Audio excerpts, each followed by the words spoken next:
Hello મારા વહાલા વહાલા વિદ્યાર્થી મિત્રો, કેમ છો? મજામાં?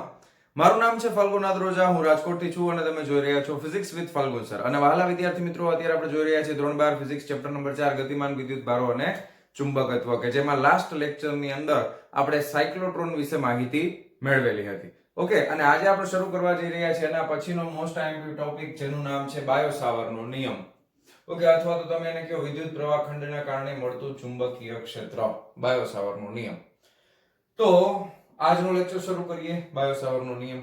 બે વૈજ્ઞાનિકો છે, એક બાયો નામના વૈજ્ઞાનિક છે. હવે એનું નામ બહુ લાંબુ છે, પણ આપણને લાંબુ નામ, એને ફ્રેન્ચ લેંગ્વેજમાં લાંબુ નામ એટલું બધું યાદ ના રહે, એટલે આપણે બાયો યાદ રાખશું. અને બીજાનું નામ છે સાવર. ઓકે, એને સાવર્ટ છે અને આ બાયોટ છે. એકચ્યુઅલમાં બાયોટ અને આ સાવર્ટ, એ રીતે ઇંગ્લિશમાં તમે બોલો, પ્રોનાઉન્સિએશન એ રીતે થાય. તો બાયોટ અને સાવર્ટ નામના બે વૈજ્ઞાનિકો હતા, અને બંને ભેગા મળી અને વિદ્યુત પ્રવાહ ખંડના કારણે મળતું ચુંબકીય ક્ષેત્ર છે ફાઇન્ડ આઉટ કર્યું. તો આ નિયમને સમજતા પહેલા સૌથી પહેલી વસ્તુ આપણા મગજમાં ક્લિયર હોવી જોઈએ કે કોઈ વિદ્યુત પ્રવાહધારિત તાર હોય તો ચુંબકીય ક્ષેત્રની દિશા કઈ રીતે નક્કી થાય છે. તો હું તમને થોડુંક સમજાવી દઉં, બેઝિક ઇન્ફોર્મેશન જે તમને લગભગ ખ્યાલ જ હોય. ધારો કે આ કોઈ વિદ્યુત પ્રવાહધારિત તાર છે જેમાં વિદ્યુત પ્રવાહ ઉપર તરફ જઈ રહ્યો છે. ઓકે, તો તમારે પ્રવાહની દિશા નક્કી ખબર છે, તો આના ફરતે ચુંબકીય ક્ષેત્ર કઈ રીતે હશે એના માટે જમણા હાથને લેવાનો, જમણા હાથનો અંગૂઠો છે એ પ્રવાહની દિશામાં રાખવાનો, આંગળીઓ છે એને વાળવાની એની ફરતે. તો તમે જોઈ શકો છો આંગળીઓ જે વળે છે એ આ રીતે વળે છે. તો હવે જો મારે આની ફરતે ચુંબકીય ક્ષેત્ર દર્શાવવું હોય તો ચુંબકીય ક્ષેત્રની રેખાઓ જે છે, જે દિશામાં આંગળીઓ વળતી હોય ને એ રીતે હશે. ખ્યાલ આવી ગયો? જમણો હાથ પ્રવાહની દિશામાં, આંગળીઓને ગોળ વળવાની, એટલે આ રીતના તમને વિદ્યુત ટૂંકમાં આની ફરતે ચુંબકીય ક્ષેત્ર છે આ રીતે મળશે. આ મેં જે બ્લુ કલર થી બતાવ્યું છે એ શું છે? તો કે ચુંબકીય ક્ષેત્ર છે. ખ્યાલ આવી ગયો? હવે હું તમને અમુક ક્વેશ્ચન પૂછું. દાખલા તરીકે આ સમતલ તમને જે દેખાય છે, આ બોર્ડ દેખાય છે, વ્હાઇટ બોર્ડ, એના ઉપર ધારો કે આ માર્કર છે એ વિદ્યુત પ્રવાહધારિત તાર છે અને ચોંટાડેલું જ છે. તો હું તમને પૂછું કે આની જમણી બાજુનો આ બિંદુ, બોર્ડ ઉપરનું જ, અને ડાબી બાજુનું આ બિંદુ, અહીંયા આગળ ચુંબકીય ક્ષેત્રની દિશા કઈ હશે? ડાબી બાજુ, જમણી બાજુ. તો એક્ઝેક્ટ તમે જુઓ કે અહીંયા આગળ તમે જોશો અંદરની તરફ જાય છે, તો અહીંયા આગળ તમે જોશો તો પ્રવાહની દિશા, ચુંબકીય ક્ષેત્રની દિશા જોતી હોય તો આ વર્તુળ જે આપણે દોર્યું ને ચુંબકીય ક્ષેત્રને દર્શાવતું, એના સ્પર્શકની દિશામાં હોય અને એની ગતિની દિશામાં, એટલે આ તરફ એરો છે. તો અહીંયા ચુંબકીય ક્ષેત્ર પુસ્તકના પાનામાં અંદર જતી દિશામાં હશે. ક્યાં હશે? અંદર જતી દિશામાં. તો આને આ રીતે દર્શાવાય. પછી આ ભાગમાં તમે જોશો તો અહીંયા આગળ ચુંબકીય ક્ષેત્ર ફરતું ફરતું આમ બહાર નીકળે છે. તો આ પોર્શનમાં ચુંબકીય ક્ષેત્ર ક્યાં આવશે? તો કે બહારની તરફ આવશે ને. ખબર પડે છે ને? તો બહારની તરફ આવશે તો અહીંયા આગળ તમે ડોટ વડે દર્શાવી શકો. તો અહીંયા આગળ ચુંબકીય ક્ષેત્ર પુસ્તકના પાનામાં બહાર આવતી દિશામાં છે. આટલો તમને ખ્યાલ હોવો જોઈએ. દાખલા તરીકે અહીંયા આ સામેનો પોઈન્ટ છે, તો અહીંયા સ્પર્શકની દિશા આમ હશે. તો આ જે બોર્ડ છે એ બોર્ડને સમાંતર જમણી તરફ થશે. પાછળનું આ જે બિંદુ છે, આ જે દેખાય છે, ત્યાં આગળ બોર્ડને સમાંતર પણ ડાબી તરફ હશે, અહીંયા જમણી તરફ હશે. ખ્યાલ આવી ગયો? તો ચુંબકીય ક્ષેત્રની દિશા પહેલા તો ખબર પડી ગઈ, આવડવી જોઈએ આપણને. પછી બાયો સાવરના નિયમ ઉપર આગળ વધી શકાય. ચાલો જવા દો, આટલું નોટ ડાઉન કરી લેશો. જવા દઉં છું. ચાલો, તો આ તો આખે આખું તાર આપણે દર્શાવેલો છે. હવે આપણે આગળ વધીએ બાયો સાવરના નિયમ ઉપર. શું કહે છે બાયો સાવરના નિયમમાં? એવું છે કે ધારો કે આપણી પાસે કોઈ એક વિદ્યુત પ્રવાહ ધારિત તાર છે, કોઈ રીતનો પણ તમે તાર લઈ શકો છો. ધારો કે આ રીતનો આપણે કોઈ તાર દર્શાવીએ છીએ, વિદ્યુત પ્રવાહ ધારિત તાર છે. તારનો આકાર તો કોઈ ફિક્સ ન હોય, તાર વાંકા વળી શકે, એ રીતના તાર લઈ શકાય. તો આ રીતનો કોઈ વિદ્યુત પ્રવાહ ધારિત તાર છે. આ તારથી દૂર એક બિંદુ આવેલું છે P. ધારો કે અહીંયા એક બિંદુ આવેલું છે P બિંદુ. આ P બિંદુ પાસે ચુંબકીય ક્ષેત્ર કેટલું છે એ આપણે ગોતવાનું છે. ઓકે, P બિંદુ પાસે ચુંબકીય ક્ષેત્ર કેટલું છે એ ગોતવાનું છે. હવે નિયમને ગોખવા કરતા આપણે અમુક મુદ્દાઓને ધ્યાનમાં લઈએ તો ફટાફટ સૂત્ર પણ તમને યાદ રહી જશે. અલ્ટિમેટલી તમે ગોખવાના છો, મને ખબર છે, પણ ગોખવા માટે ટ્રીક અને થોડી કોમન સેન્સ વાપરીએ તો મજા આવે, ફટાફટ ગોખાઈ જાય. જો ધ્યાન આપો, અહીંયા આગળ ધારો કે આપણે પ્રવાહની કોઈ દિશા નક્કી કરીએ કે પ્રવાહ છે એ ઉપર તરફ જાય છે અને તારમાંથી વહેતો પ્રવાહ I છે. તો તારથી દૂર એક બિંદુ આવેલું છે P. આ બિંદુ પાસે ચુંબકીય ક્ષેત્ર જોઈએ છે. તો પહેલી વસ્તુ એ કે તારમાં પ્રવાહ ઉપર તરફ જાય છે, જમણા હાથનો નિયમ વાપરો, આંગળીઓ આમ વળે છે, તો અહીંયા આગળ અને જમણી બાજુ છે તો પુસ્તકના પાનામાં ક્યાં હોય? અંદર જતી દિશામાં હશે. ચુંબકીય ક્ષેત્ર ક્યાં હશે? પુસ્તકના પાનામાં અંદર જતી દિશામાં હશે. આટલો ખ્યાલ આવી ગયો પહેલી વસ્તુ. હવે બાયો સાવરે જે નિયમ બનાવ્યો એ નિયમ પ્રમાણે એને શું કર્યું કે આખો તાર પસંદ કરવાના બદલે તારનો એક નાનો એવો ખંડ છે એ લોકોએ લઈ લીધો. ધારો કે આમાંથી આપણે એક વિદ્યુત પ્રવાહ ધારિત તારનો નાનો એવો ખંડ આપણે પસંદ કરીએ. ધારો કે અહીંયા એક નાનો એવો ટુકડો આપણે પસંદ કરી લઈએ છીએ. આવડો ટુકડો વિદ્યુત પ્રવાહ ધારિત તારનો ખંડ. આને વિદ્યુત પ્રવાહ ધારિત તારનો ખંડ કહેવાય, નાનો એવો ટુકડો. અને આ ટુકડાના લીધે આ બિંદુ પાસે ચુંબકીય ક્ષેત્ર ગોતવું છે. પ્રવાહ ધારિત ખંડ કહેવાય, વિદ્યુત પ્રવાહ ધારિત ખંડ, જેની લંબાઈ ખૂબ જ સૂક્ષ્મ છે. કેટલી છે? તો કે dl જેટલી એની લંબાઈ છે. અને લંબાઈ છે એ સદિશના સ્વરૂપમાં તમે દર્શાવી શકો. ઓકે, તો dl જેટલી સૂક્ષ્મ એની લંબાઈ છે. અને એટલા ખંડમાં પ્રવાહ કેટલો છે? તો કે વિદ્યુત પ્રવાહ I છે. તો આ ideal જેવડો ટુકડો અહીંયા આગળ રાખેલો છે. અને એની દિશા કઈ તરફ હોય? તો કે અહીંયા જે તાર છે એને તારને દોરેલા સ્પર્શકની દિશામાં હોય. તો આ રીતે dl ની દિશા થઈ જશે. તો આ dl સદિશની દિશા થઈ ગઈ. આ રીતના તાર છે. ચાલો, ખ્યાલ આવી ગયો. હવે એક વસ્તુ તમે શું નોટિસ કરો છો? તો કે ચુંબકીય ક્ષેત્ર છે ને, હવે ધ્યાનથી સમજો હું જે સમજાવું છું. ચુંબકીય ક્ષેત્ર જેટલું પણ હોય એનું મૂલ્યની વાત કરીએ તો નાનું એવું ચુંબકીય ક્ષેત્ર ઉત્પન્ન થશે અહીંયા dB જેટલું. ખ્યાલ આવ્યો? હવે અત્યારે આપણે અહીંયા સદિશ સ્વરૂપે પહેલા આપણે થોડોક વિચાર કરીએ કે જો ચુંબકીય ક્ષેત્ર હોય તો એનું મૂલ્ય કોના ઉપર આધાર રાખશે? તમને શું લાગે છે? જો પહેલું વિચારો કે જો પ્રવાહનું મૂલ્ય વધારવામાં આવે તો શું ચુંબકીય ક્ષેત્ર વધે કે ના વધે? વધે ને. પ્રવાહનું મૂલ્ય ઓછું હોય તો ચુંબકીય ક્ષેત્ર ઓછું ઉત્પન્ન થાય કે નહીં? તો કે હા. તો પહેલું આપણને એ ખ્યાલ આવે કે ચુંબકીય ક્ષેત્રનું મૂલ્ય જે છે ને એ પ્રવાહના સમપ્રમાણમાં હોવું જોઈએ. પ્રવાહ વધે તો ચુંબકીય ક્ષેત્ર વધે, પ્રવાહ ઘટે તો ચુંબકીય ક્ષેત્ર પણ ઘટે. આ કોમન સેન્સ થી આપણને ખબર પડી જાય. ચાલો, આટલું ખ્યાલ આવી ગયું. હવે બીજી વસ્તુ, દાખલા તરીકે અહીંયાથી આ બિંદુનું જે અંતર છે, ધારો કે આ જે અંતર છે એ અંતર ધારો કે r સ્થાન સદિશ છે. કયા બિંદુ ઉપર અંતર કેટલું છે? તો કે આ પ્રવાહખંડથી એનું અંતર r છે. આટલું આપણને ખ્યાલ આવી ગયો. હવે બીજી વસ્તુ તમે નોટિસ કરો કે જો આ dl જેટલો પ્રવાહ ધારિત ખંડ આપણે સૂક્ષ્મ એવો લઈશી, એમાં જો પ્રવાહ I હોય પણ આપણે dl ખંડ છે એને ડબલ કરી નાખીએ, મોટો કરી નાખીએ, તો એની અંદર વિદ્યુત ભારોની સંખ્યા વધી જાય ને, ગતિ કરતા હોય એવા વિદ્યુત ભારોની. અત્યારે આટલા પ્રવાહ ખંડમાં વિદ્યુત ભારોની સંખ્યા ઓછી હોય, પ્રવાહ ટૂંકમાં વિદ્યુત ભારિત ખંડ મોટો થશે તો એની અંદર ગતિમાન વિદ્યુત ભારોની સંખ્યા વધારે હશે. પ્રવાહ નહીં બદલાય. જોજો, હું તમને એમ નથી કહેતો વિદ્યુત પ્રવાહ બદલાઈ જશે, કારણ કે એ તો એકમ ક્ષેત્રફળ દીઠ હોય વિદ્યુત પ્રવાહ. પણ dl જે છે પ્રવાહ ધારિત ખંડ એ જો મોટો લેવામાં આવે તો ચુંબકીય ક્ષેત્ર વધે કે નહીં? વધે જ ને. ચોક્કસ. તો આપણે એવું પણ કહી શકાય કે ભાઈ dB જે છે ને ઈ ચલે છે વિદ્યુત પ્રવાહ ધારિત ખંડ હોય ને એના સમપ્રમાણમાં, કારણ કે ખંડ જેટલો મોટો હશે એટલું ચુંબકીય ક્ષેત્ર મોટું આવશે. હાલો, આટલું ખ્યાલ આવી ગયો. ત્રીજી વસ્તુ, જો આ P બિંદુ છે એ આ વિદ્યુત પ્રવાહ ધારિત ખંડથી ખૂબ દૂર હોત તો ચુંબકીય ક્ષેત્ર ઓછું મળે ને, નજીક હોય તો ચુંબકીય ક્ષેત્ર વધારે મળે ને. તો આમાં પણ કુલંબના નિયમની જેમ વ્યસ્ત વર્ગનો નિયમ પડાય છે. કયો નિયમ પડાય છે? કુલંબના નિયમની જેમ વ્યસ્ત વર્ગનો નિયમ. એટલે તમે લખી શકો કે dB જે છે ને એનું મૂલ્ય ચલે છે 1/r². ખ્યાલ આવી ગયો? આટલી વસ્તુ ઉપર આધાર તો રાખે જ છે, આટલી વસ્તુ ઉપર તો આધાર રાખે જ છે, પણ હજી એક બીજી વસ્તુ ઉપર પણ આધાર રહેલો છે. આ ચુંબકીય ક્ષેત્રના મૂલ્યનો આધાર. મૂલ્યની વાત કરું છું, સદિશની વાત નથી કરતો. એ આધાર કોના ઉપર છે? તો કે એ આધાર જે છે ને આ પ્રવાહધારિત ખંડ અને આ બિંદુ વચ્ચે જે ખૂણો બને છે એ અહીંયા આપણે જો લેશું તો એ થીટા આવશે. અને આ બાજુથી જો ખૂણો માપીએ, કારણ કે આને તમે સદિશ ટૂંકમાં સ્પર્શક દોરેલો હોય તો સીધી રેખા હોય તો આ ખૂણો થીટા થાય તો આ કેટલો થાય? 180 માઈનસ થીટા થાય ને, પાઈ માઈનસ થીટા. ઓકે, તો સંશોધન ઉપરથી એવી ખબર પડી વૈજ્ઞાનિકોને કે એ બાયોસાવરને કે ભાઈ આ ખૂણો થીટા છે ને એની સાઇનના મૂલ્ય ઉપર પણ આ ચુંબકીય ક્ષેત્રનો આધાર રહેલો છે.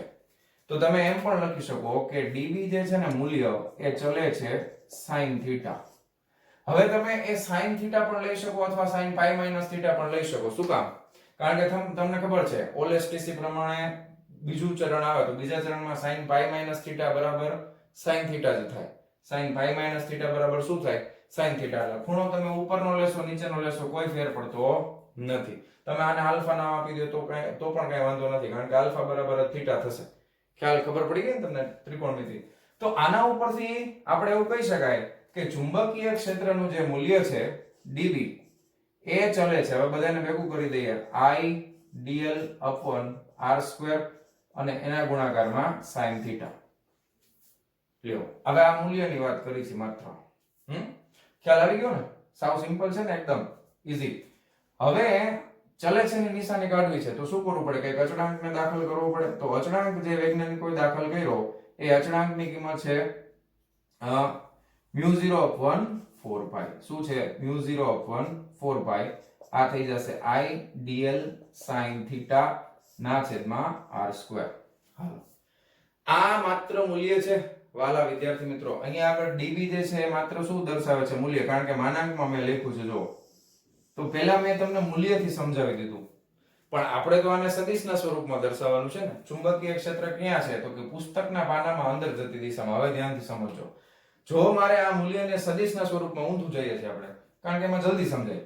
મૂલ્યને જો મારે દિશા આપવી હોય આને, તો કઈ રીતે આપી શકાય? પહેલું તમને ખબર છે, sin થીટા આવે તો ક્રોસ પ્રોડક્ટ આવે. sin થીટા આવે તો શું આવે? તો કે ક્રોસ પ્રોડક્ટ આવે. તો પેલું ખ્યાલ આવી ગયો, sin થીટા છે એટલે ક્રોસ પ્રોડક્ટ આવે. અહીંયા આગળ દિશા પુસ્તકના પાનામાં અંદર જતી દિશામાં છે. હવે દિશા દર્શાવતી બે વસ્તુ અહીંયા છે. એક પ્રવાહધારિત ખંડની લંબાઈ dl જેની દિશા ઉપર તરફ છે, અને એક સ્થાન સદિશ r. હવે જો હું અહીંયા આગળ સ્ક્રૂનો નિયમ, જમણા હાથનો નિયમ વાપરું તો dl અને r ને આમ ખેંચું, dl ક્રોસ r કરું તો અંગૂઠો ક્યાં જાય છે? પુસ્તકના પાનામાં અંદર જતી દિશામાં જાય છે. તો મારે એક કામ કરવું જોઈએ. આને મારે જો સદિશના સ્વરૂપમાં લખવું હોય તો આ રીતે સરસ મજાની રીતે લખી શકાય કે dv બરાબર μ0 upon 4 પાઈ. જોજો સદિશના સ્વરૂપમાં કેમ લખું છું? I dl સદિશ છે એટલે dl અને ક્રોસમાં હું લઈ લઉં છું સદિશ r. જો હું ક્રોસમાં સદિશ r લખું, ક્રોસમાં સદિશ r લખું તો એનો મતલબ એમ છે કે ક્રોસ પ્રોડક્ટ છે એટલે આનું મૂલ્ય કેટલું થાય? I dl r sin theta ના છેદમાં મારે શું કરવું પડે? અહીંયા r નો વર્ગ છે, બેને સરખાવવા હોય તો મારે અહીંયા r નો ઘન કરવો પડે તો જ સરખા થાય. કારણ કે I dl ક્રોસ r આ સદિશનું મૂલ્ય કેટલું થશે? જો માનાંકમાં હું તમને અહીંયા લખીને બતાવું છું. I dl ક્રોસ r સદિશ આનું મૂલ્ય થાય I dl r sin theta.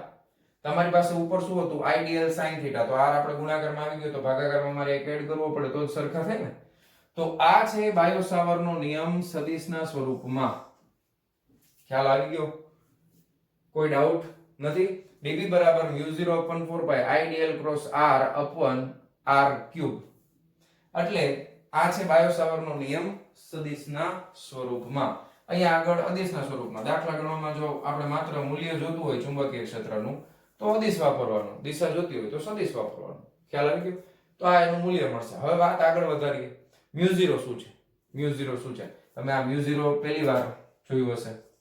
તો μ0 બરાબર આને કહેવામાં આવે છે શૂન્યાવકાશની, તમે ε0 વિશે ખ્યાલ છે? ε0 એટલે શૂન્યાવકાશની પરમિટિવિટી. બરાબર? તો આ છે શૂન્યાવકાશની પરમિએબિલિટી. પરમિએબિલિટી આને કહેવાય શૂન્યાવકાશની પરમિએબિલિટી. ઓકે, ε0 ને શું કહેવાય? શૂન્યાવકાશની પરાવિદ્યુતાંક પણ આપણે કહીએ છીએ. ઓકે, આ પરમિએબિલિટી છે, ઓલી પરમિટિવિટી હતી. આ પરમિએબિલિટી છે, ઓલી પરમિટિવિટી હતી. પરમિટિવિટી અને આ છે પરમિએબિલિટી. હવે આના એકમની વાત કરીએ. μ0 નો એકમ શું થશે? તો કે μ0 નો એકમ જોતો હોય તો μ0 ને આપણે કરતા બનાવીએ. ધારો કે આ સૂત્ર ઉપરથી, કારણ કે એકમ જ જોઈએ છે તો μ0 ને કરતા બનાવીએ તો આ db છે માનાંકમાં, એના ગુણાકારમાં 4 પાઈ આવી જશે, છેદમાં r સ્ક્વેર છે એ ઉપર આવી જશે. μ0 ને કરતા બનાવે છે તો આ બધો લંબાચો નીચે આવી જશે. I dl sin theta. જો એકમ ફટાફટ મળી જાય. ચુંબકીય ક્ષેત્રનો એકમ ટેસ્લા. 4 પાઈ નો કોઈ એકમ હોય નહીં. અંતરનો વર્ગ છે એટલે શું આવે? મીટરનો વર્ગ. છેદમાં I એટલે એમ્પિયર પ્રવાહનો એકમ. લંબાઈ એટલે મીટર. sin થીટા નો કોઈ એકમ ન હોય. આ ગયું તો ટેસ્લા. તો એકમ શું મળ્યો μ0 નો? ટેસ્લા ઇન્ટુ મીટર પ્રતિ એમ્પિયર. તો μ0 નો એકમ છે, μ0 નો એકમ એનો એકમ છે ટેસ્લા ઇન્ટુ મીટર પ્રતિ એમ્પિયર. μ0 નો કહેવાય શૂન્યાવકાશની પરમિએબિલિટી. ઓકે, ચાલો આટલી વસ્તુ ખબર પડી ગઈ. ચાલો આગળ વધીએ. હવે μ0 upon 4 પાઈ છે, આની કિંમત કેટલી છે? તો કે μ0 upon 4 પાઈ બરાબર 10 ની -7 ઘાત થાય છે. શું થાય છે 10⁻⁷ ઘાત. તો આનો એકમ પણ μ0/4π નો શું થઈ જશે ટેસ્લા ઇન્ટુ મીટર પ્રતિ એમ્પિયર, કારણ કે 4π નો તો કોઈ એકમ હોતો નથી. તો દાખલા ગણવામાં ખાસ ધ્યાન આપવાનું, μ0/4π એટલે 10⁻⁷ ટેસ્લા ઇન્ટુ મીટર પ્રતિ એમ્પિયર થશે. ખ્યાલ આવી ગયો? તો આ છે બાયો સાવરનો નિયમ. તમારે સીધે સીધું આ સૂત્ર યાદ રાખો, આ યાદ રાખો, કોઈ વાંધો નથી. આ મેં તમને એટલા માટે કરાવ્યું અલગથી કે જેથી કરીને તમારે આ સૂત્ર યાદ રાખવું હોય તો ફટાફટ યાદ રહી જશે. હવે આ જે સૂત્ર આવ્યું છે એ માત્ર એક વિદ્યુત પ્રવાહ આધારિત ખંડના લીધે મળતું ચુંબકીય ક્ષેત્ર છે. પરંતુ તમને એવો પ્રશ્ન થાય કે સર આપણે આખા તારના લીધે જોતું હોય તો શું કરે? સંકલન કરી દેવાય. વિકલનના સ્વરૂપમાં આવ્યું છે, બે બાજુ સંકલન કરી નાખો એટલે અહીંયા લંબાઈનું સંકલન થઈ જશે, એટલે આખા તારની લંબાઈ આવી જશે. અહીંયા આગળ આપણને આખા તારના લીધે ઉદ્ભવતું ચુંબકીય ક્ષેત્ર મળી જશે. વાર્તા પૂરી થઈ ગઈ. ખ્યાલ આવ્યો? તો આ હતો બાયો સાવરનો નિયમ. હવે આ બાયો સાવરનો નિયમ છે એ અને કુલમ્બના નિયમમાં ઘણી બધી સામ્યતાઓ આપણને ખબર છે, જોવા મળે છે. કુલમ્બનો નિયમ યાદ કરીએ તો કુલમ્બના નિયમમાં કુલંબીય બળ F બરાબર શું આવે છે 1/4πε0 Q1 Q2 r². આ કુલમ્બનો નિયમ છે ને. અને અહીંયા આગળ બાયો સાવરનો નિયમ છે, એમાં ચુંબકીય ક્ષેત્ર છે B, અને આ કુલમ્બનો નિયમ છે, એમાં કુલંબીય બળ છે F. આ બેમાં શું સામ્યતા છે એના વિશે હવે આપણે થોડીક ચર્ચા કરવાની છે. તો આમાંથી તમને એવું લાગતું હોય કે આ બધું નોટ ડાઉન કરવું છે તો એ નોટ ડાઉન કરી લ્યો, અને પછી આપણે અગત્યના મુદ્દાઓ જોઈશે, બેને સરખાવતા જઈએ છીએ. ઓકે, તો ફટાફટ આટલું નોટ ડાઉન કરો. ચાલો વિડિયો પોઝ કરીને લખી લ્યો ફટાફટ. ચાલો જવા દઉં છું. ચાલો વિદ્યાર્થી મિત્રો, હવે આપણે બાયો સાવરનો જે નિયમ છે ચુંબકીય ક્ષેત્ર માટેનો અને કુલમ્બનો જે નિયમ છે વિદ્યુતભાર માટેનો, એ બંનેમાં શું સમાનતા છે અને શું વિષમતાઓ છે એના વિશે આપણે ચર્ચા કરશું. તો પહેલું આપણે જો કુલમ્બનો નિયમ તમે જોશો તો આ કુલંબીય બળનું સૂત્ર છે, આ વિદ્યુત ક્ષેત્રનું સૂત્ર છે. તો બંનેમાં તમે જોશો અંતરના વર્ગના વ્યસ્ત પ્રમાણમાં છે. બાયો સાવરનો નિયમ છે એના મૂલ્યની વાત કરીએ તો એ પણ અંતરના વર્ગના વ્યસ્ત પ્રમાણમાં છે. તો પહેલું તમે એવું લખી શકો કે બંને નિયમો બરાબર, બંને નિયમો કેવા છે? તો કે બંને નિયમો એક તો લાંબા અંતર સુધી લાગી શકે છે, લાંબા અંતર સુધી લાગી શકે. બંને નિયમો લાંબા અંતર સુધી લાગી શકે નહીં પણ લાગે છે. ઓકે, અને અંતરના વર્ગના વ્યસ્ત પ્રમાણમાં છે. આ બેયમાં સમાનતા છે, બે સરખા થઈ ગયા, બેયમાં r² જો છેદમાં બેયમાં r² આવે. રેડી? તો બે અંતરના વર્ગના વ્યસ્ત પ્રમાણમાં છે, બે લાંબા અંતર સુધી લાગી શકે છે. બીજું આમાં તમે લખી શકો કે બંને સંપાતપણાના સિદ્ધાંતનું પાલન કરે છે. બેયમાં સંપાતપણાનો સિદ્ધાંત લાગે. બરાબર? સંપાતપણાનો સિદ્ધાંત એટલે બધા વિદ્યુતભારો ભેગા મળીને કોઈ એક જગ્યા ઉપર વિદ્યુત ક્ષેત્રની રચના કરતા હોય તો બધાનો સદિશ સરવાળો કરવાનો. એવી રીતે ઘણા બધા પ્રવાહધારિત ખંડ હોય આજુબાજુમાં, બધા ભેગા મળીને કોઈ બિંદુ પાસે ચુંબકીય ક્ષેત્ર જોતું હોય તો એના માટે પણ સદિશનો સરવાળાનો સંપાતપણાનો નિયમ છે એ લાગુ પડશે. હવે બીજો મુદ્દો જે છે ને, એ જે હું લખું છું આ ધ્યાનથી સમજો. બીજો મુદ્દો છે ને એ ગુજકેટની એક્ઝામમાં 2020માં પૂછાઈ ગયેલો MCQ છે. ઓકે, ખાસ ધ્યાનથી સમજો. વિદ્યુત ક્ષેત્ર ઉત્પન્ન થવા પાછળનું કારણ અદિશ વિદ્યુતભારો છે. વિદ્યુત ક્ષેત્ર ઉત્પન્ન થવા પાછળનું કારણ અદિશ એવા વિદ્યુતભારો છે. તો વિદ્યુત ક્ષેત્ર કોના લીધે ઉત્પન્ન થાય છે? તો કે અદિશ વિદ્યુતભારોના કારણે. કારણ કે વિદ્યુતભાર અદિશ રાશિ તમને ખબર છે. પણ ચુંબકીય ક્ષેત્ર ઉત્પન્ન થવા પાછળનું કારણ, ચુંબકીય ક્ષેત્ર ઉત્પન્ન થવા પાછળનું કારણ સદિશ પ્રવાહધારિત ખંડ છે. સદિશ પ્રવાહધારિત ખંડ એટલે કે IDL આ સદિશના સ્વરૂપમાં છે. આ ગુજકેટની એક્ઝામમાં 2020માં રિસન્ટલી પૂછાઈ ગયેલો MCQ છે. વિદ્યુત ક્ષેત્ર ઉત્પન્ન થવા પાછળનું કારણ અદિશ વિદ્યુતભાર છે અને ચુંબકીય ક્ષેત્ર ઉત્પન્ન થવા પાછળનું કારણ સદિશ પ્રવાહધારિત ખંડ IDL છે. કારણ કે IDL છે એ સદિશ રાશિ છે. જો પ્રવાહધારિત ખંડની દિશા આપણે લીધી છે એટલા માટે. તો એ સદિશ રાશિ છે, આ અદિશ રાશિ છે. ખાસ યાદ રાખજો, MCQ માટે બહુ IMP ગણી શકાય. ક્લિયર? ચલો થર્ડ મુદ્દાની ચર્ચા કરીએ. આ બે મુદ્દા ક્લિયર થઈ ગયા તમને? કઈ વાંધો નથી ને? હવે કુલમ્બના નિયમ વિદ્યુત ક્ષેત્રની દિશા. ઓકે, વિદ્યુત ક્ષેત્રની દિશા મારે જોતી હોય તો કઈ રીતે મળે? ધારો કે અહીંયા આગળ ધારો કે મારી પાસે વિદ્યુત ભાર છે કેપિટલ Q, અથવા વિદ્યુત ભારનો જથ્થો છે કેપિટલ Q, અને આ બિંદુ પાસે મારે વિદ્યુત ક્ષેત્ર જોઈએ છે, આ પ્લસ વિદ્યુત ભાર છે, તો વિદ્યુત ક્ષેત્રની રેખાઓ પ્લસ માંથી બહાર નીકળતી હોય તો બંનેને જોડતા સ્થાનાંતર સદિશ ઉપર આધારિત છે. તો વિદ્યુત ક્ષેત્રની દિશા બંનેને જોડતા સ્થાનાંતર સદિશની દિશામાં હોય છે. ઓકે, આખું વાક્ય નથી લખતો, અથવા લખી નાખો બસ. વિદ્યુત ક્ષેત્રની દિશા એ વિદ્યુત ભાર અને આપેલા બિંદુ ને જોડતા સ્થાન સદિશ ની દિશામાં હોય છે. ક્લિયર? હવે ચુંબકીય ક્ષેત્રમાં જોવો તો ચુંબકીય ક્ષેત્રની દિશા કેવી છે? તો કે વિદ્યુત પ્રવાહ ધારિત ખંડ અને સ્થાન સદિશ r થી બનતા સમતલ, એનાથી બનતું સમતલ એટલે આ બોર્ડ વાળું સમતલ થઈ ગયું. અને અહીંયા આગળ જો અંદરની દિશામાં તો સ્થાન સદિશ અને પ્રવાહ ધારિત ખંડ થી બનતા સમતલને લંબ દિશામાં હોય છે. ઓકે, ચુંબકીય ક્ષેત્રની દિશા તો કે પ્રવાહ ધારિત ખંડ અને સ્થાન સદિશ થી બનતા સમતલને લંબ રૂપે હોય છે. ખ્યાલ આવી ગયો? હવે આ રીતે, હવે આ બે તો ઓલમોસ્ટ સમાન. તમે જો અહીંયા પહેલા નિયમમાં સમાનતા મળી, અહીંયા આપણને અસમાનતા મળી. વિદ્યુત ક્ષેત્ર ઉત્પન્ન થવા પાછળનું કારણ અદિશ વિદ્યુતભાર, ચુંબકીય ક્ષેત્રમાં સદિશ છે. પછી આમાં પણ અસમાનતા જ કહેવાય, કારણ કે જે બિંદુ પાસે જોઈએ છે એના સ્થાન સદિશની દિશામાં, અને આ સ્થાન સદિશ અને પ્રવાહધારિત ખંડથી બનતા સમતલને લંબ, એટલે આ બે તમે અસમાનતા ગણી શકો. હજી એક મુદ્દો આગળ જોઈએ આપણે. આટલું ખ્યાલ આવી ગયો? આમાં કોઈ ડાઉટ નથી ને? ક્લિયર છે બધું? ચાલો હવે આપણે એના માટેનો લાસ્ટ મુદ્દો જે છે એ આપણે જોવાના છીએ કે તમે આ જે વિદ્યુત ક્ષેત્રનું સૂત્ર અહીંયા લખો છો, તો આ વિદ્યુત ક્ષેત્રના સૂત્રમાં ક્યાંય ખૂણો દેખાય? તમને દેખાય છે ખૂણો? નથી ને? આ જો ચુંબકીય ક્ષેત્રનું સૂત્ર છે તો ખૂણો છે. તો ચોથા મુદ્દામાં તમે લખી શકો કે વિદ્યુત ક્ષેત્ર છે એ ખૂણા ઉપર આધારિત નથી. વિદ્યુત ક્ષેત્ર ખૂણા પર આધાર રાખતું નથી.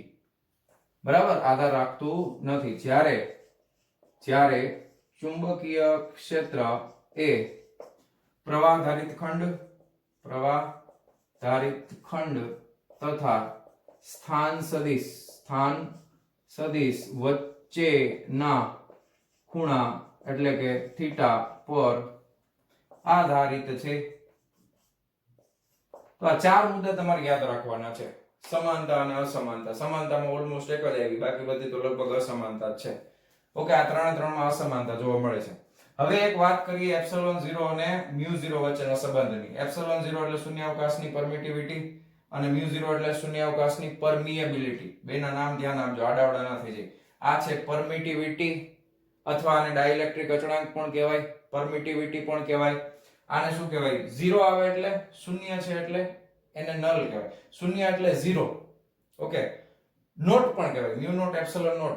જ્યાં પણ 0 આવે એટલે શૂન્ય હોય, સમજી લેવાનું. માધ્યમ હશે તો કાઈ નહીં હોય, 0 નહીં હોય કાઈ, ખાલી એમનામ હોય એપ્સિલોન એટલે માધ્યમ આવી જશે. અહીંયા ખાલી મ્યુ આવે તો માધ્યમ ની આવી જશે, ખાલી એપ્સિલોન આવે તો માધ્યમની પરમિટિવિટી, અને આ પરમિએબિલિટી.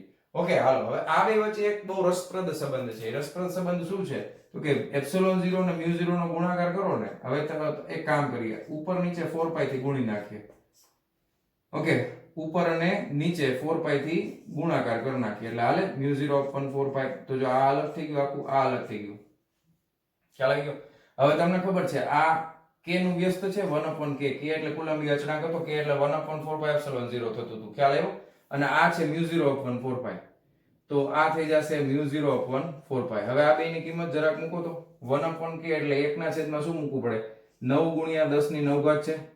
અને મ્યુ 0 upon 4π એટલે કેટલા છે? મ્યુ 0 upon 4π એટલે કેટલા છે? 10 ની -7 ઘાત છે. હમણાં આપણે જોયું હતું ને થિયરીમાં, મ્યુ 0 upon 4π ની કિંમત કેટલી છે? 10 ની -7 ઘાત. હવે આ ગુણાકારમાં -7 છે, છેદમાં જવા દો તો એડ થઈ જશે ને, એટલે 1 ના છેદમાં 9 ગુણ્યા 10 ની 9 ને 7 16 ઘાત થઈ ગઈ. હવે બે આનું વર્ગમૂળ કાઢો તો જરાક, એટલે 3 ગુણ્યા 10 ની 8 ઘાત એનો વર્ગ કરી દઈએ તો ચાલે કે નહીં? 3 તેરી 9 અને 8 દુ 16 થઈ ગયા. એટલે આ શું છે તો કે શૂન્યાવકાશમાં પ્રકાશનો વેગ છે. તો આ આના બરાબર 1/c² થાય. જો એટલે μ0 ε0 બરાબર શું થાય 1/c². હવે આના વિશે આપણે ડિટેલમાં ચર્ચા 8મા નંબરના ચેપ્ટરમાં કરવાની છે, વિદ્યુત ચુંબકીય તરંગોમાં. કેમાં કરવાની છે? વિદ્યુત ચુંબકીય તરંગોમાં. અત્યારે આના વિશે જાજી ચર્ચા આપણે કરતા નથી. પછી તમે બે બાજુ વર્ગમૂળ કાઢી નાખો એટલે c ની કિંમત આપણે જોતી હોય c² ના કરતા બનાવીએ તો શું થાય 1/ε0 μ0 થઈ જાય. વર્ગમૂળ કાઢો c બરાબર શું થઈ જશે 1/√μ0 ε0. ક્લિયર? ખ્યાલ આવી ગયો? હવે તમને ખબર છે કે આપણે જે કિંમત લખી હતી આ રીતે લખી હતી કે μ0/4π બરાબર 10⁻⁷. તો μ0 ની કિંમત કેટલી થાય? આને સામે લઈ જાઓ 4π × 10⁻⁷ ટેસ્લા × મીટર પ્રતિ એમ્પિયર. ક્લિયર? તો આ હતો આજનો ટોપિક, વિદ્યુત પ્રવાહ ખંડના કારણે મળતું ચુંબકીય ક્ષેત્ર અને બાયો-સાવરનો નિયમ. તો આ ચાર મુદ્દા અગત્યના છે, યાદ રાખવાના છે સ્ટેપ બાય સ્ટેપ. અને હવે આના ઉપર આધારિત આપણે એક ઉદાહરણનો દાખલો જોવાનો છે. તો ફટાફટ આ નોટ ડાઉન કરો તમારી બુકમાં અને હવે આપણે જોશું એક દાખલો. ચાલો લખી નાખજો, વિડીયો પોઝ કરીને જવા દઉં છું. ચાલો વિદ્યાર્થી મિત્રો, હવે આપણે જોવાના છે ઉદાહરણ નંબર 4.5. શું કહે છે? સૂક્ષ્મ ખંડ ડેલ્ટા L સદિશ બરાબર ડેલ્ટા x I કેપ. એટલે આ નાનો એવો સૂક્ષ્મ એવો ખંડ આપ્યો છે, આકૃતિ તમને આપેલી છે રકમમાં. આ ડેલ્ટા x I કેપ એટલે ધન x ની દિશામાં છે અને ઉગમ બિંદુ પર મૂકેલો છે એટલે અહીંયા 0 0 હોય અને તેમાંથી મોટો વિદ્યુત પ્રવાહ I બરાબર 10 એમ્પિયર પસાર થાય છે. એટલે I ડેલ્ટા x કરીએ તો I ની કિંમત કેટલી છે? 10 એમ્પિયર છે. y અક્ષ પર 0.5 મીટર એટલે આ y અક્ષ થઈ ગઈ 0.5 મીટર અંતરે ચુંબકીય ક્ષેત્ર કેટલું હશે? ડેલ્ટા x બરાબર 1 સેન્ટીમીટર લો. આ પ્રવાહધારિત ખંડની લંબાઈ તમને આપી દીધી છે, મૂલ્ય આપ્યું છે 1 સેન્ટીમીટર લો. તો હવે ડેટા આપેલો છે એ લખતા જઈએ, એમાં કઈ બીજું છે નહીં. ઓકે, તો ડેલ્ટા x ની કિંમત તમને આપી છે 1 સેન્ટીમીટર એટલે 1 × 10⁻² મીટર. ખ્યાલ આવ્યો? આપણે મીટરમાં જ લેવાનું છે એટલે માત્ર મૂલ્ય છે એટલે 10⁻² મીટરમાં આવશે. ઓકે, પ્રવાહ આપ્યો છે I બરાબર 10 એમ્પિયર. હવે આગળના જે થિયરીમાં આપણે ચાર મુદ્દા યાદ રાખ્યા એમાંથી થીટા વાળો જે મુદ્દો છે એમાં હું તમને એક વસ્તુ કહેવાની રહી ગઈ, તમને પાછું સમજાવી દઉં. દાખલા તરીકે આ રીતે અહીંયા આપેલું હોય તો અહીંયા આગળ તમે પ્રવાહધારિત ખંડ લ્યો છો તો સ્પર્શકની દિશા આ થાય. તો અહીં તમે સમજી શકો કે જો આ બિંદુ અહીંયા છે તો સ્થાન સદિશ અહીંયા છે તો આના વચ્ચે ખૂણો આ બનશે. પણ જો તમારું જે બિંદુ છે ચુંબકીય ક્ષેત્ર તમારે આ લાઈન ઉપર ક્યાંય માપવું હશે, આ લાઈન ઉપર અહીંયા અહીંયા અહીંયા અહીંયા ગમે ત્યાં, તો ખૂણો કેટલો થાય? તો કે સ્થાન સદિશે આ જ વસ્તુ ઉપર આવે તો ખૂણો કેટલો થઈ જાય? 0 ડિગ્રી. તો sin 0 બરાબર 0. તો આ રેખા ઉપર ચુંબકીય ક્ષેત્ર બધે કેટલું મળશે?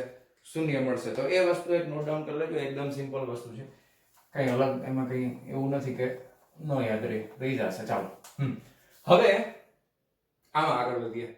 ચુંબકીય ક્ષેત્ર કેટલું હશે? આ એકદમ સિમ્પલ એકદમ ઈઝી દાખલો છે, સૂત્રમાં કિંમત મૂકો જવાબ આવે એવો. તમને ખબર છે ચુંબકીય ક્ષેત્ર કેટલું હશે? ચુંબકીય ક્ષેત્રના મૂલ્યની વાત કરીએ, dB બરાબર આપણને ખબર છે કેટલું થાય તો કે μ0/4π I dl sin θ ના છેદમાં r². યાદ આવી ગયું? પાકું. હવે ખૂણાની જરૂર પડશે તો તમે જો કે અહીંયા આગળ સ્થાન સદિશની દિશામાં ચુંબકીય ક્ષેત્ર આ બિંદુ પાસે માપવાનું છે તો અહીંયા આગળ સ્થાન સદિશ આ થશે અને ટૂંકમાં પ્રવાહધારિત ખંડની દિશા આમ છે તો બે વચ્ચેનો ખૂણો આ કેટલો થાય તો કે 90 ડિગ્રી થાય કે નહીં? દેખાય છે કે નહીં? તો અહીંયા તમે લખી નાખો sin 90 બરાબર 1, sin 90 એટલે 1 થઈ જશે. હા, બીજું તમને એ પણ ખબર છે કે μ0/4π કેટલા થાય તો કે 10⁻⁷ ટેસ્લા × મીટર પ્રતિ એમ્પિયર થાય. ચાલો એ પણ ખબર પડી ગઈ. અંતર દાખલા તરીકે આ સ્થાન સદિશ r કેટલું છે? 0.5 છે. તો ઈ અહીંયા લખ્યું નથી, મેં અહીંયા લખી નાખું 0.5 મીટરમાં જ છે એટલે એ કઈ પ્રશ્ન નથી. બાકી મેં લખી નાખ્યું છે આ આટલા છે ડેલ્ટા x. બસ આમાં કિંમત મૂકો, વાર્તા પૂરી થઈ ગઈ. ચુંબકીય ક્ષેત્ર હવે પહેલા મૂલ્ય ગોતીએ પછી દિશા હું તમને સમજાવું કઈ રીતે ગોતશું એ. તો આ 10⁻⁷ એના ગુણાકારમાં આ કેટલો છે ભાઈ? 10 છે. એના ગુણાકારમાં sin θ એટલે 1 છે. dl મેં લખ્યું કે નહીં? વિદ્યુત પ્રવાહ ધારિત ખંડ એટલે ડેલ્ટા x dl ની જગ્યાએ ડેલ્ટા x થશે ને તો ડેલ્ટા x 10⁻². 1 સેન્ટીમીટર છે એટલે 10⁻². આલો બધું થઈ ગયું. ના છેદમાં r². ઓકે, 0.5 નો સ્ક્વેર એટલે 25 ના છેદમાં દાય દાય 100 એટલે છેદમાં શું આવશે? છેદનો છેદ અંશમાં જવા દે એટલે અહીંયા આપણે 10⁻³ કરી નાખીએ. હવે અહીંયા આગળ 10⁻² રાખીએ એટલે 100 કરી નાખીએ અને અહીંયા -1 કરી નાખીએ. ઓકે, એટલે 25 ચોકુ 100 એટલે આ થઈ ગયું 4. તો 4 ગુણ્યા 10 ની -8 ઘાત -7 -1 એટલે -8 થઈ ગઈ. તો 4 ગુણ્યા 10 ની -8 ઘાત ટેસ્લા. આ ચુંબકીય ક્ષેત્રનું મૂલ્ય આવ્યું છે વાલા વિદ્યાર્થી મિત્રો. દિશા જોઈએ છે. તો દિશા માટે તમે જો dl તમે સદિશના સ્વરૂપમાં શું કરીએ છીએ? dl ક્રોસ r કરીએ છીએ. તો જો આ હું કરીને બતાવું. idl ક્રોસ r કરીએ ને આપણે, idl ક્રોસ r. તો અહીંયા તમે idl બરાબર શું લખી શકો? તો કે i delta theta delta x છે ને, તો અહીંયા તમે ડેલ્ટા x i કેપ છે એના ગુણાકારમાં આ સ્થાન સદિશ છે y દિશામાં, ધન y દિશામાં છે, તો તમે એને y j કેપ ખાલી દિશા માટે જ છે એટલે અહીંયા કઈ મૂલ્ય મૂકવાનું નથી. તમને આ ક્રોસ ગુણાકાર મેં સમજાવ્યો છે આગળ થિયરીમાં. i ક્રોસ છે શું આવે? તો કે k પ્લસ k આવશે એટલે ધન z દિશામાં છે.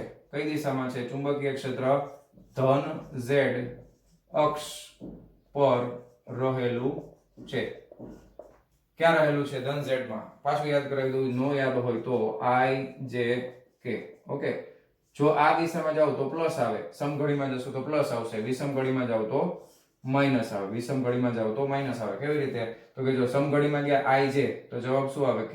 j k હોય તો i, k i હોય તો j, ઊંધા જાવ j i હોય તો માઈનસ k, i k હોય તો માઈનસ છે, k j હોય તો માઈનસ i. વાર્તા પૂરી. થઈ ગયું? તો એકદમ સિમ્પલ અને ઈઝી દાખલો છે. ફટાફટ તમારી બુકમાં લખી નાખો. ઓકે, તો વિડિયો પોઝ કરીને લખી લેજો. ચાલો પૂરું. જવા દઉં. તો મારા વહાલા વિદ્યાર્થી મિત્રો, આજનો આ લેક્ચર આપણે આ દાખલાની સાથે પૂરો કરીએ છીએ. મળીએ છીએ નેક્સ્ટ વિડિયો લેક્ચરમાં આના પછીના ટોપિકની સાથે. ત્યાં સુધી આવજો.